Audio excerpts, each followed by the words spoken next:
Oi, gente! Hoje é dia de vídeo sobre imigração e o vídeo vai ser um pouquinho diferente, que eu respondi uma caixinha de perguntas lá do Instagram, então vem comigo que tem um monte de assuntos super diferentes nesse vídeo.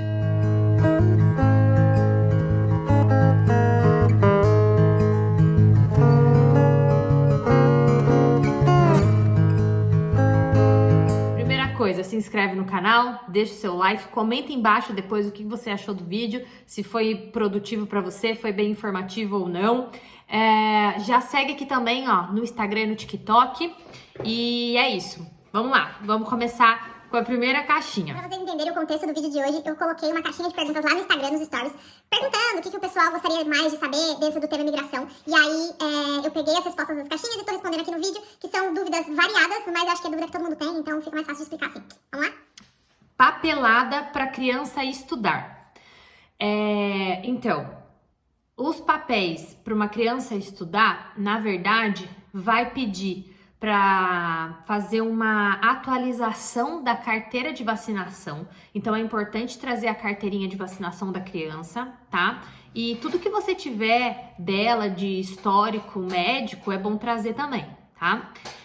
Vai pedir NIF, vai pedir número de segurança social, vai pedir utente, que é um número como se fosse um número do SUS pra gente aí no Brasil, mas não é bem isso, tá? Mas é como se fosse isso. Vai pedir morada, vai pedir se o pai e a mãe trabalham ou não, vai perguntar várias coisas assim. Na verdade, quando a criança chega, se ela tem uma idade obrigatória escolar, ela vai para a escola. O que pode acontecer se ela tem menos de 6 anos, que a partir de 6 anos é uma idade obrigatória escolar aqui em Portugal. Se ela tem menos de 6 anos, que ela vai para pré-escola, de 3 a 6, pode ser que tenha vaga ou não. Então, não é obrigatório. Então, se você não conseguir uma vaga numa escola pública, você vai ter que optar por uma escola particular. E daí eu acredito que sejam os mesmos papéis, né, a parte burocrática, só que sempre que a gente paga tem uma flexibilidade maior nas coisas, né? Então, tipo, dá para ter um prazo mais estendido e não sei o quê. Aqui, a Liz estuda numa escola pública. Eu sei que além disso, né, de NIF, segurança social, utente, pedir uma foto dela 3x4, atualização da carteirinha de vacinação, que você vai fazer isso no centro de saúde. Então eu aconselho que logo que você chegar, que você já souber aonde você vai morar e alugar o apartamento, a casa, enfim, você já vai na junta de freguesia, tira o seu atestado de morada, que vai comprovar que você mora naquele endereço, e você vai precisar levar seu contrato de aluguel, né, de arrendamento, para fazer isso. E aí você tem que ir no centro de saúde e marcar. Como você tem que ir, daí tem que marcar, depois que você vai, a criança aí vê se tem que tomar vacina, daí marca a vacina, daí que vai atualizar a carteirinha, às vezes demora um pouco. Então, eu aconselho você chegar e já ver essa parte, tá? Da atualização de carteira de vacinação, que foi um conselho que uma amiga minha me deu e eu achei que foi ótimo, super me ajudou. Mas tá, se a criança tem de 3 a 6 anos, pode ser que você consiga vaga ou não. Isso vai depender da região que você mora. Por exemplo, aqui onde eu moro, eu tinha 5 opções que eu podia colocar lá, de 1 a 5, as prioridades do lugar. Eu consegui vaga para Liz numa escola longe, que não é próximo à minha casa. Isso que eu tenho 3 escolas aqui de pré-escolar perto da minha casa, mas não tinha vaga para ela. Então ela foi estudar numa escola um pouco longe, mas a Câmara Municipal dá o transporte. Então eu não tenho gasto com transporte. E para mim foi ótimo ela estar dentro de uma escola, né? Desenvolvendo tal, fazendo amizade, convivendo ali, fazendo o social dela. Se a criança tiver menos de 3 anos, que daí é creche, daí é um pouco mais difícil.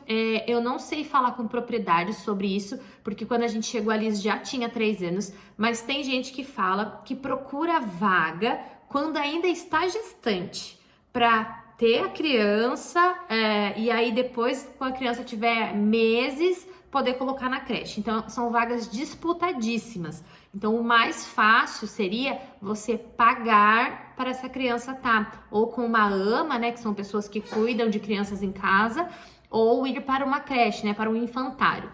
Eu acredito que, dependendo da região, vai variar de 150 a 300 euros. Então, também já tem que se organizar financeiramente para isso, tá bem?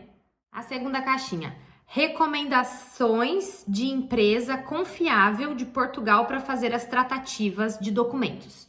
Então, vamos lá. A gente tem a cidadania italiana. Então, a gente tem uma empresa que cuidou, né, no caso da Itália. Mas a mesma empresa que é a Nostrale, eles também fazem tratativa aqui em Portugal. Eles começaram a fazer depois que a gente já estava aqui, mas eu sei que eles fazem, tem amigos nossos, inclusive, fazendo toda a documentação, né, eles já estão aqui, então eles estão tentando se legalizar a partir da Nostrale. É uma empresa super confiável, eles têm um preço super justo também, tem uma comunicação bem fluida também com a gente, né? Tipo, o contratante com o prestador de serviço, porque às vezes pode acontecer, né? De você paga um valor e a pessoa some. Não, eles são super confiáveis, é uma empresa de advogados que se dedica a fazer isso. Eles são do Brasil, inclusive, e aí eles têm gente que trabalha aqui, tem gente que trabalha na Itália, tem gente que trabalha no Brasil, e aí eu vou deixar, Nostrale, eu vou deixar o link do Instagram deles na descrição do vídeo. E isso falando de legalização, né? Se for para você tirar cidadania, se for para você tirar visto, Puxa, como que é o nome dela? É Thaís alguma coisa. Eu vou achar o Instagram dela, também vou deixar aqui embaixo. Eu comprei um infoproduto dela que ensina o passo a passo de todos os vistos, assim, tipo, o visto ideal para você e tal. E eu acredito que ela faz esse trabalho também, de se você precisa tirar um visto, seja de estudante ou seja de trabalho, que é um visto relativamente novo também, esse de trabalho que é 6 meses você pode ficar trabalhando, né? Eu acredito que ela faça esse trabalho também. Vou procurar o Instagram dela e vou deixar aqui na descrição.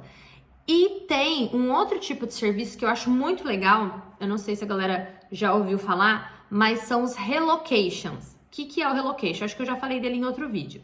São pessoas que estão aqui em Portugal, então elas só trabalham com pessoas legalizadas, então você precisa ter ou cidadania ou visto quando você chegar aqui. Ela já deixa preparado para você o apartamento mobiliado e com luz, água, gás, internet ligado, e às vezes até faz uma compra para quando você chegar já ter comida na sua geladeira. Eu também tenho um canal que chama Inspirate, que eu sigo, que ela tá aqui em Portugal, ela é brasileira, ela tá aqui em Portugal. Vou deixar o link dela também aqui embaixo no vídeo.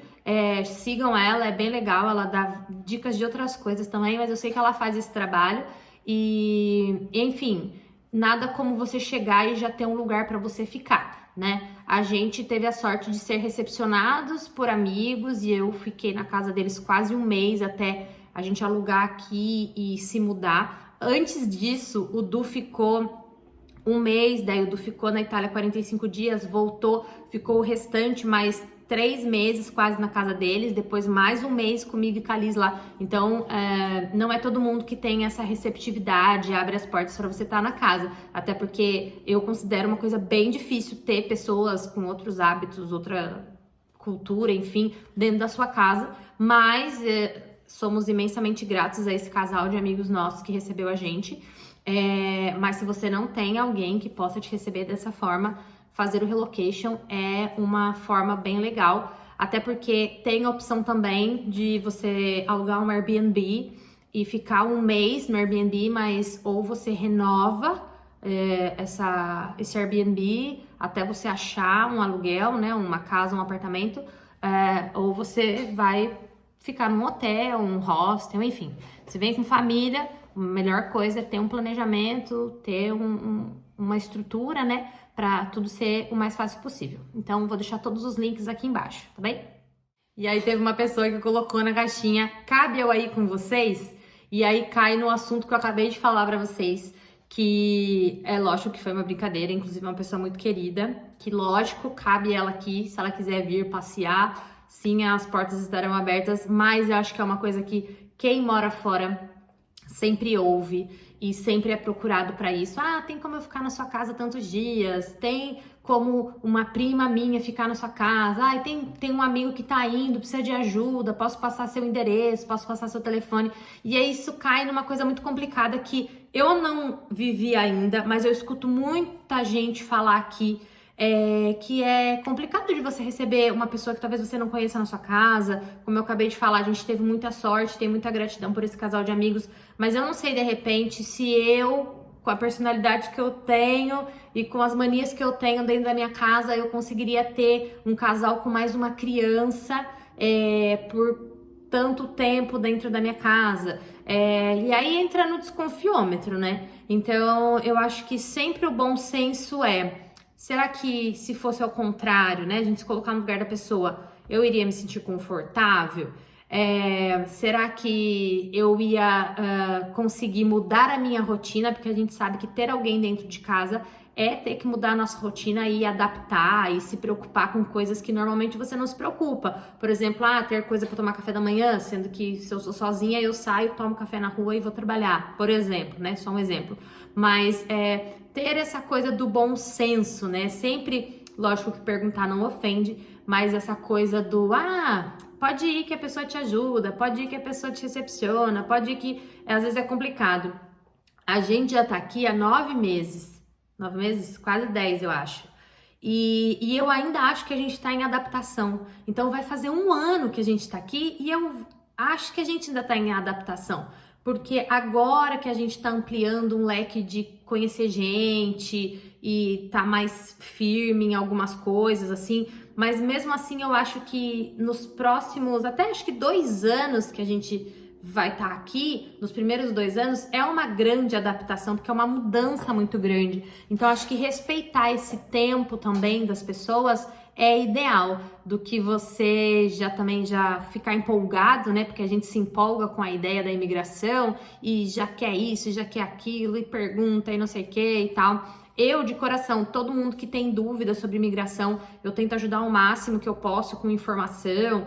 Se eu sei de grupo no Facebook que dá para seguir, que tem bastante informação, se eu sei alguma coisa que eu já estudei antes para fazer a imigração, eu também compartilho, enfim, zero problema. Mas esse fato de receber as pessoas em casa ou se tornar responsável pela pessoa quando ela chega, fazer carta convite, colocar de repente o seu NIF, né, que é o seu número fiscal, de contribuinte fiscal, para representar uma pessoa, aí já são coisas mais complicadas. Então, sim, para essa pessoa que é minha amiga, tem um lugarzinho para ela vir passear, mas só queria abordar o assunto um pouco de forma mais profunda.